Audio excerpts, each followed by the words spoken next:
Good afternoon. आज हम classification के टाइप्स पढ़ेंगे।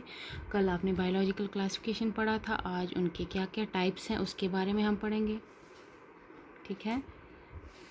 टाइप्स ऑफ क्लासिफिकेशन जो है डिफरेंट टाइप्स हैं, जो डिफरेंट बॉटनिस्ट ने प्रपोज किए थे उनको डिफरेंट टाइप्स में कैटेगराइज किया गया है। जैसे आर्टिफिशियल सिस्टम है, नेचुरल सिस्टम ऑफ क्लासिफिकेशन है, फाइलोजेनेटिक सिस्टम है और फेनेटिक सिस्टम ऑफ क्लासिफिकेशन है।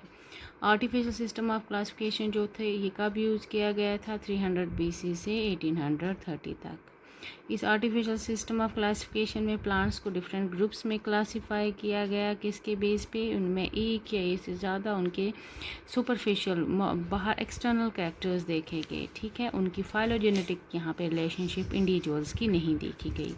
आर्टिफिशियल सिस्टम ऑफ क्लासिफिकेशन में मॉर्फोलॉजिकल फीचर्स देखे गए। इनकी हैबिट क्या है, इनकी हैबिटेट क्या है, इसके बेस पे उनको ग्रुप किया गया। जो भी अर्ली सिस्टम ऑफ क्लासिफिकेशन आया, जो कि एरिस्टोटल है, थियोफ्रस्टस है, प्लिनी है या बोहेन है या जॉन रे ने जो भी दिया था, ये सारा किस में आता है? आर्टिफिशियल सिस्टम ऑफ क्लासिफिकेशन में आता है। थियोफ्रेस्टस जो था, थियोफ्रेस्टस सिस्टम आया, थियोफ्रेस्टस ने दिया, जो कि फादर ऑफ बॉटनी था। उसने क्लासिफाई किया प्लांट्स को 4 ग्रुप्स में उनके हैबिट के बेस पे, हर्ब्स में, अंडर श्रब्स में, श्रब्स और ट्रीज में। और उन्होंने ये सारा रिकॉर्ड किया एक बुक में जिसका नाम क्या था? Historia plantarum. ठीक है। ये किसने दिया? थियोफ्रेस्टस ने। उसके बाद दूसरा लीनियस सिस्टम आया, जो कि कार्लस लीनियस ने दिया। कार्लस लीनियस कौन था? फादर ऑफ टैक्सोनॉमी था। उसने क्लासिफाई किया प्लांट्स को 24 ग्रुप्स में। किसके बेस पे? उनके सेक्सुअल कैरेक्टर्स के बेस पे। उसमें उन्होंने क्या देखा? नंबर क्या है कार्पेल का, स्टेमेन का, उनकी लेंथ क्या है और यूनियन क्या है उसका। ठीक है। स्टेमेन क्या होते हैं? मेल रिप्रोडक्टिव यूनिट है, और कार्पेल क्या है? फीमेल रिप्रोडक्टिव स्ट्रक्चर्स हैं। ठीक है। इसलिए लीनियस को क्या लीनियस सिस्टम का दूसरा नाम जो रखा गया वो था सेक्सुअल सिस्टम ऑफ क्लासिफिकेशन। उसकी जो बुक थी उसका नाम क्या था जिसमें उसने ये सारी रिकॉर्डिंग की थी? Species plantarum. ये कब पब्लिश हुई थी? 1753 में। उसने इसमें 7300 प्लांट स्पीशीज़ को डिस्क्राइब किया था। एक थियोफेस्टस ने सिस्टम दिया, एक लीनियस ने दिया। ठीक है। और इसके डिसएडवांटेज फिर क्या रहे? इसका ड्रॉबैक यही था कि इसमें जो क्लोजली रिलेटेड प्लांट्स थे उनको अलग रखा गया, उनको इकट्ठा नहीं रखा गया। ठीक है। और इसमें जो क्राइटेरिया यूज़ किया गया उसमें नेचर रिलेशनशिप जो थी ऑर्गेनिजम्स की वो नहीं देखी गई। ऑर्गेनिजम्स को ग्रुप किया गया एक्सटर्नल फीचर्स के बेस पे, जो कि उनमें नज़र आते थे पैरेलल एवोल्यूशन की वजह से, या कोई भी एवोल्यूशन जो है उसके बेस पे, चाहे वो प्रोग्रेसिव हो या रिट्रोग्रेसिव एवोल्यूशन हो। ऐसे ऑर्गेनिजम्स जिनकी डिफरेंट एफिनिटीज़ थी उनको एक ही ग्रुप में रखा गया। जो रिलेटेड ऑर्गेनिजम्स थे उनको डिफरेंट ग्रुप्स में रखा गया। अच्छा। और आर्टिफिशियल जो क्लासिफिकेशन है इसमें एवोल्यूशन ऑफ ऑर्गेनिजम्स नहीं देखा गया। ठीक है। ये इसके क्या है? ड्रॉबैक्स हैं। उसके बाद दूसरा है नेचुरल सिस्टम ऑफ क्लासिफिकेशन। इस क्लासिफिकेशंस में ऑर्गेनिजम्स को क्लासिफाई किया गया नेचुरल एफिनिटीज़ के बेस पे। उसमें उन्होंने उनके एक्सटर्नल और इंटरनल फीचर्स दोनों देखे। ठीक है। जैसे एम्ब्रियोलॉजी, मॉर्फोलॉजी है, एनाटॉमी है, फिजियोलॉजी है या बायोकेमिस्ट्री है। इसमें भी एवोल्यूशनरी कैरेक्टर्स नहीं कंसीडर किए थे। आर्टिफिशियल में भी एवोल्यूशनरी कैरेक्टर्स कंसीडर नहीं किए और नेचुरल में भी एवोल्यूशनरी कैरेक्टर जो थे वो कंसीडर नहीं किए। इससे क्या हुआ कि जो अनरिलेटेड प्लांट्स थे उनको इकट्ठे ग्रुप किया गया। ठीक है ना।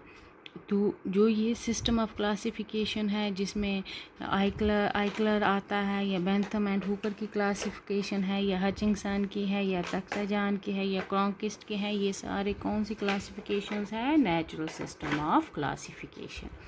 फिर जो बेंथम और हुकर उन्होंने दोनों इकट्ठे काम किए गार्डन में, रॉयल बॉटनिकल गार्डन क्यू में। ठीक है ना। और उनकी पब्लिकेशन जो थी वो क्लासिफिकेशन जी थी उसको पब्लिश किया गया एक बुक में जिसका नाम जेनरा प्लांटेरम रखा गया।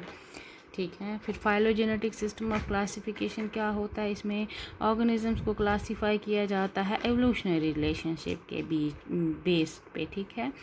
तो इसमें ऑर्गेनिजम्स जिनका ये देखा गया कि उनका एक ही एंसेस्टर है, वो एक ही एंसेस्टर से पैदा हुए हैं, उनका ओरिजिन सेम है, उनको एक ही ग्रुप में रखा गया।